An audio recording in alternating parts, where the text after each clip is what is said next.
भारतीय जनता पार्टीच्या वतीने मंगळवारी नगरपालिका, जिल्हा परिषद आणि महानगरपालिकेत नवनिर्वाचित झालेल्या नगरसेवक व पदाधिकाऱ्यांचा विजयी मेळावा व कृतज्ञता सोहळा मुख्यमंत्री देवेंद्र फडणवीस यांच्या प्रमुख उपस्थितीत थाटात पार पडला. मात्र सत्काराच्या या मंचावरून मुख्यमंत्र्यांनी जे शब्द उच्चारले ते केवळ अभिनंदनापुरते मर्यादित राहिले नाहीत, त्यात पक्षांतर्गत वादाची धग स्पष्टपणे जाणवत होती. नवनिर्वाचित सदस्यांचा मुख्यमंत्र्यांच्या हस्ते सत्कार झाल्यानंतर फडणवीस मेळाव्याला संबोधित करताना म्हणाले, प्रत्येक लोकप्रतिनिधीने पारदर्शकपणे आणि प्रामाणिकपणे काम करावे. देवाभाऊ पाठीशी राहतील, पण जो चुकेल त्या चुकीला माफी नाही. निवडून आलेल्या एकेका लोकप्रतिनिधीला सांगतो, या ठिकाणी भाजपची परीक्षा मोदीजींनी काय काम केलंय याच्यावरनं तर होणारच आहे, पण त्यासोबत स्थानिक व्यवहार कसा आहे याही माध्यमातून या ठिकाणी होणार आहे. त्यामुळे कुठल्याही परिस्थितीमध्ये पारदर्शी प्रामाणिकतेनं काम झालं पाहिजे. कुठल्याही प्रकारचा भ्रष्टाचार आम्ही खपवून घेणार नाही.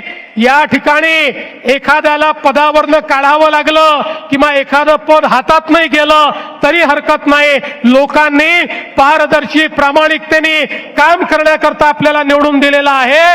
त्यामुळे लक्षात ठेवा, तुमच्या प्रत्येक गोष्टीत देवाभाऊ तुमच्या पाठीशी आहे, पण चुकलात तर चुकीला माफी नाही, हे देखील या ठिकाणी लक्षात ठेवलं पाहिजे. त्याचबरोबर कार्यकर्त्यांची काळजी घेण्याचे आवाहन करत सोलापूर जिल्हा व शहराच्या विकासाची जबाबदारी स्वतःवर घेण्याचे आश्वासनही त्यांनी दिले. मी तर तुम्हाला एवढंच सांगतो, व्यवहाराचं तुम्ही बघा, लोकांशी तुमचा व्यवहार कसा आहे ते तुम्ही ठरवा आणि त्याची काळजी तुम्ही घ्या. विकासाची काळजी माझ्यावर सोडून द्या. तुम्हाला जे जे लागेल, तुम्ही जे जे मागाल, ती प्रत्येक गोष्ट या सोलापूरला या ठिकाणी देण्याचं काम हे मी निश्चितपणे करेन. सोलापूर शहरातील पाणी वितरणाचा प्रश्न सध्या चांगलाच गाजतो आहे. याच विषयावर बोलताना फडणवीस यांनी पालकमंत्र्यांना उद्देशून स्पष्ट शब्दात सांगितले, विकास करताना नाराजी सहन करावी लागते, ती सहन करा. वेळ पडली तर अतिक्रमणे काढावी लागतात आणि अतिक्रमण निघाले नाही तर घराच्या खालून पाईपलाईन घेऊन जाण्याची तयारी ठेवावी लागते. मुख्यमंत्र्यांचे हे शब्द म्हणजे नुसता सल्ला नव्हे तर थेट कार्यवाहीचा आदेशच असल्याचे जाणकारांचे मत आहे. आपण सोलापूर करता पिण्याच्या पाण्याची योजना मंजूर केली. आधी पाणी आणलं, आता ते प्रत्येक घरापर्यंत पोहोचवतो. माझी पदाधिकाऱ्यांना विनंती आहे आणि पालकमंत्री महोदय आपल्याला विनंती आहे, हे काम फार अडचणीचं असतं. नाराजी सहन करावी लागते, रस्ते खोदावे लागतात, अतिक्रमणं थोड्या बाद प्रमाणात काढावी लागतात, कारण पाईप सरळ टाकता येतो, कोणाच्या घराखालून पाईप जाऊ शकत नाही. त्यामुळे याच्यामध्ये आपल्याला खूप लक्ष घालावं लागेल.